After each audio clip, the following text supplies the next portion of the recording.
नमस्कार दोस्तों, आज का हमारा टॉपिक है वो जिसे आज के डेट में हर कोई एक अच्छी नौकरी, शानदार प्लेसमेंट्स और चमकता हुआ कैरियर मानता है, यानी इंजीनियरिंग। लेकिन क्या आपको पता है कि हमारे देश के इंजीनियर्स जो पढ़ने में इतने मेहनती होते हैं और पढ़ाई में भी टॉप होते हैं, फिर क्यों उन्हें भी चैलेंजेस फेस करनी पड़ती है एक जॉब को पाने के लिए। आज की डेट में इंडिया में लगभग 15 लाख इंजीनियर्स ग्रेजुएट्स होते हैं, लेकिन उनमें से केवल 2.5 लाख स्टूडेंट्स को ही रिलेवेंट जॉब मिल पाती है। क्या है इसके पीछे के रीजन? तो आज हम एक्सप्लोर करेंगे the reality of engineering in India and कोशिश करेंगे इन सारे सवालों के आंसर्स को ढूंढने की। तो चलिए वीडियो की शुरुआत करते हैं।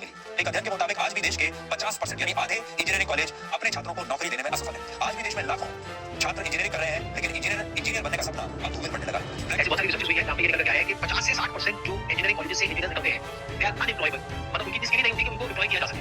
मतलब भी समझ में आना चाहिए। ऐसे किताबी डेफिनेशन रट के क्या फायदा? आप किताब से ज्यादा जानते हैं, किताब में यही डेफिनेशन है, और अगर आपको पास होना हो तो आप यही। You deserve nothing. Your grades have been consistently poor all these years. Your communication skills are pathetic.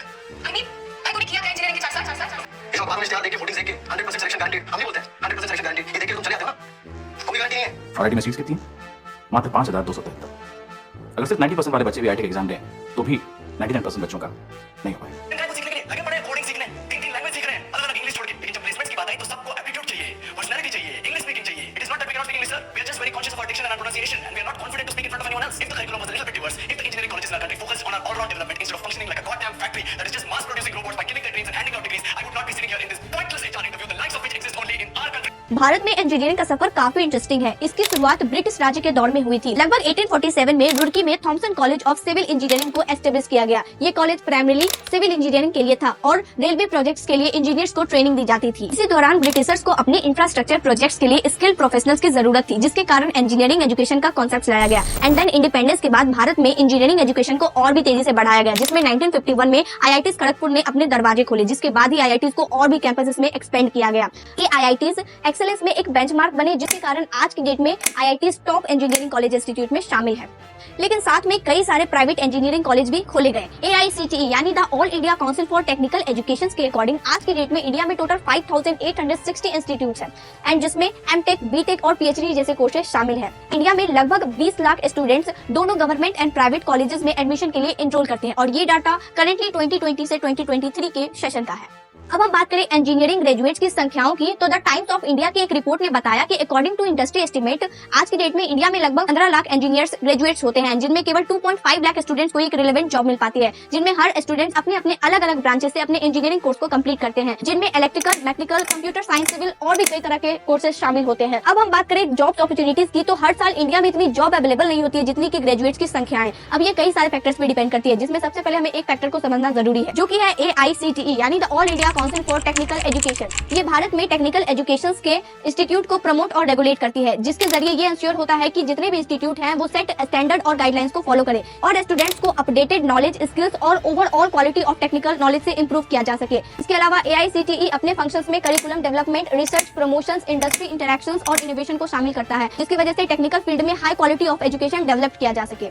AICTE के इतने प्रयासों के बावजूद भी कुछ मुख्य कारण है जिनकी वजह से आज की डेट में इतने सारे इंजीनियर्स को जॉब नहीं मिल पाती है।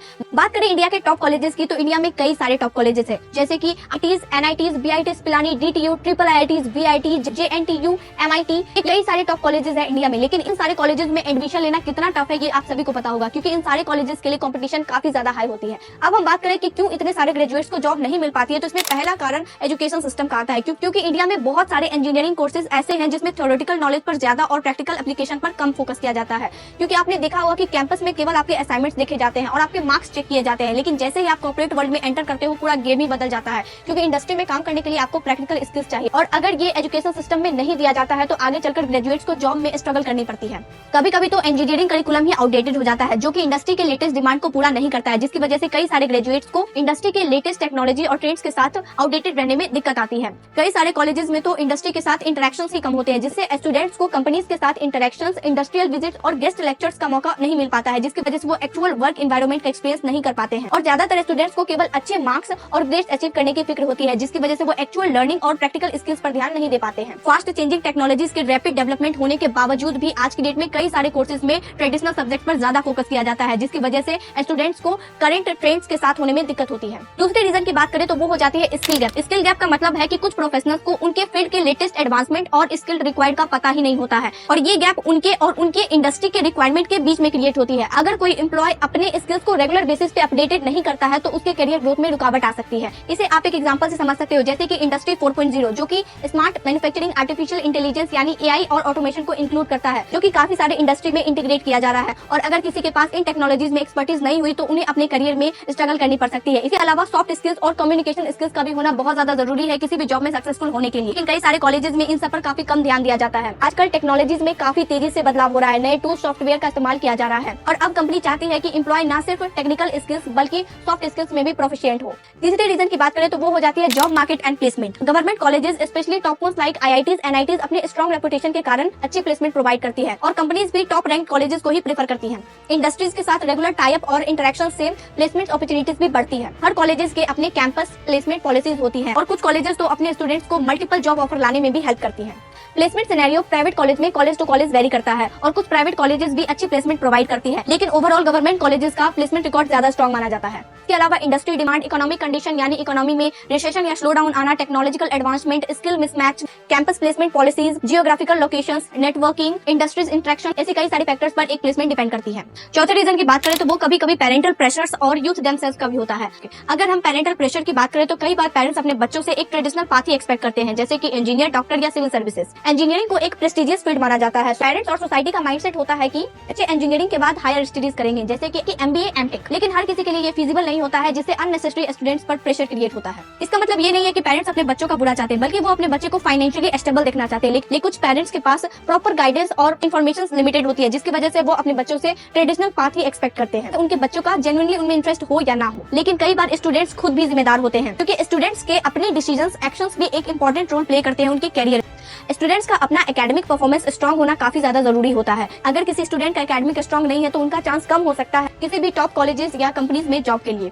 इसके अलावा स्टूडेंट्स के skill development, internship and projects, networking, soft skills, career planning, continuous learning, job searching strategies, सारे फैक्टर्स भी इंपॉर्टेंट रोल प्ले करते हैं एक जॉब के लिए। अब हम आ चुके हैं इस वीडियो के कंक्लूजन में। तो इन सारे चैलेंजेस को ओवरकम करने के लिए एजुकेशन सिस्टम को रिफॉर्म करना जरूरी है, साथ ही skill development, industry exposure, learning और एंटरप्रेन्योरशिप को प्रमोट करने की ज्यादा जरूरत है, ताकि ग्रेजुएट्स जॉब मार्केट में अच्छे से फिट हो सके। साथ ही स्टूडेंट्स को भी प्रोएक्टिव बनना चाहिए, अपने स्किल्स को इनहेंस करते रहना चाहिए एंड इंस्टीट्यूशंस को अपनी करिकुलम को इंडस्ट्री फ्रेंडली बनाना चाहिए। साथ ही गवर्नमेंट को भी एजुकेशन सिस्टम को स्ट्रेंथन करना चाहिए। ये सारे स्टेक होल्डर मिलकर एक स्ट्रॉन्ग इकोसिस्टम बना सकते हैं, जिसमें ग्रेजुएट्स को न सिर्फ एक अच्छी जॉब बल्कि एक मीनिंगफुल करियर मिल सकता है।